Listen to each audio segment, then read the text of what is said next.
तर प्रहारच्या बच्चू कडू यांचं आंदोलन दडपण्याचा प्रयत्न सरकारकडून केला जातोय असा आरोप स्वतः कडू यांनी केलाय. प्रहारच्या कार्यकर्त्यांना आंदोलनादरम्यान ताब्यात घेण्यात आलेला आहे, त्यामुळे त्यांच्याकडून हा आरोप केला जातोय. आंदोलन दडपलं तर लढा आणखी तीव्र करणार. सरकारकडून केवळ वेळकाढूपणा सुरू आहे आणि शेतकऱ्यांची कर्जमाफी होत नाही असं यावेळेला बच्चू कडू यांनी म्हटलंय. काय नेमकं म्हणतायत बच्चू कडू आणि काय आरोप राज्य सरकारवर करतायत बघूयात आपण.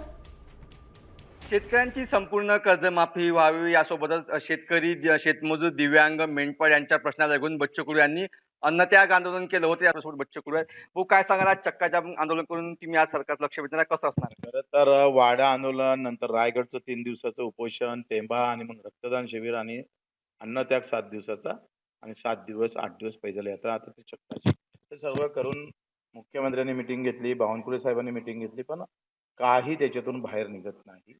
निव्वळ बनवा-बनवीचं काम करताय. मिटिंग घ्यायचं, मिटिंगमध्ये सांगायचं, काय अगदी बरोबर आहे, याचे शासन निर्णय निघाले पाहिजे, 15 दिवसात कारवाई होईल. पण काही होत नाही. मी आज बावनकुळे साहेबांना मेसेज केला, तुम्ही जर अशी दडपशाही सुरू केली तर त्याचे परिणाम पोलिसांना भोगावं लागेल. आम्ही 1 ते 2 तास फक्त चक्काजाम करतो आहे, फक्त निदर्शने करतोय आणि ते जरी करू देत याची तयारी